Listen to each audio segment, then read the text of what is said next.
Now we will take up the next chemical obtained from common salt, washing soda. Chemical formula is Na2CO3.10H2O and the name is sodium carbonate decahydrate. 10 water molecule is nothing but the water of crystallization, which we will study ahead.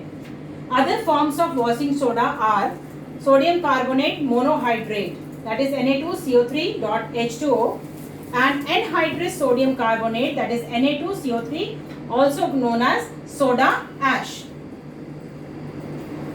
Now the method of preparation of washing soda is same as baking soda.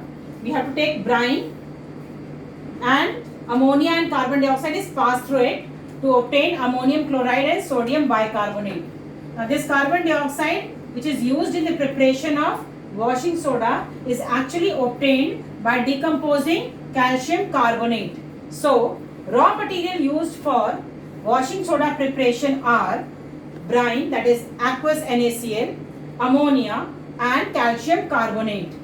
The next step is to heat the sodium bicarbonate obtained.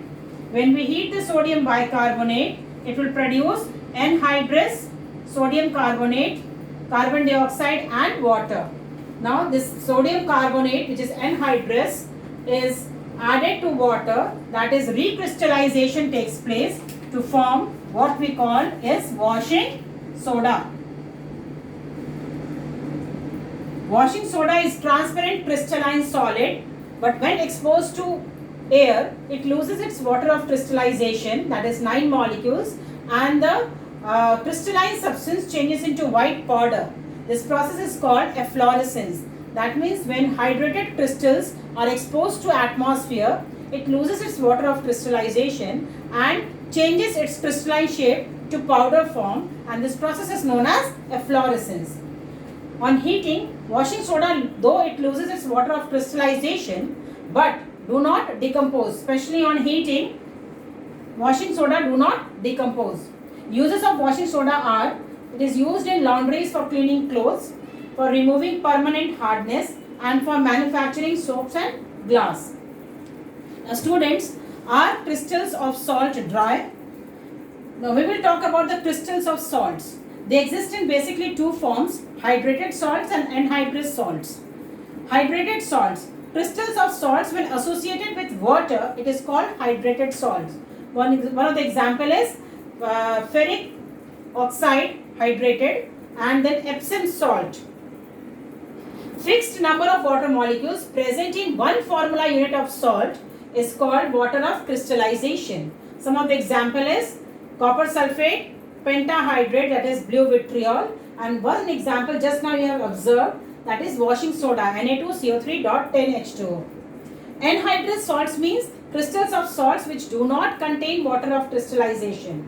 And such salts on heating, either it melts like KNO3 or it decrepates, that is crackling sound is produced, as in case of NaCl. Some other examples of anhydrous salts are anhydrous copper sulfate, ammonium chloride, potassium permanganate, sugar, etc. Now let us see the formation of plaster of Paris. Plaster of Paris formula is calcium sulfate dot half H2O, CaSO4 dot half H2O. The name is calcium sulfate hemihydrate. Half water molecule, that is half water molecule of crystallization, means one molecule of water is shared by two formula units of calcium sulfate. So the correct way of representing plaster of Paris is CaSO4 whole twice dot H2O. It is made from gypsum first time, which is mainly found in Paris, therefore the name plaster of Paris. It is prepared when gypsum is heated at 100 degrees Celsius, that is 373 Kelvin, to form POP, that is plaster of Paris. Now remember students, if we enhance the temperature beyond 100 degrees Celsius, what will happen? The gypsum will lose its water of crystallization and the entire gypsum will turn into a dead burnt plaster called anhydrous calcium sulfate, and it will no more show its property of setting into hard mass after mixing with water. Now, when we rehydrate the plaster of Paris, it again changes into a hard mass called gypsum. Calcium sulfate dot half H2O, when treated with 1.5 molecules of water, rehydrate to form a hard mass called gypsum. Formula is calcium sulfate dot 2H2O. But there is slight increase in volume, which is helpful in casting sharp images while making the statues. Okay, uses of plaster of Paris. It is used to set the fractured bone. Also used to cast dentistry, have a frame in dentistry, for making surfaces smooth like wall, and for making decorative materials. Now students, stay tuned for the next class.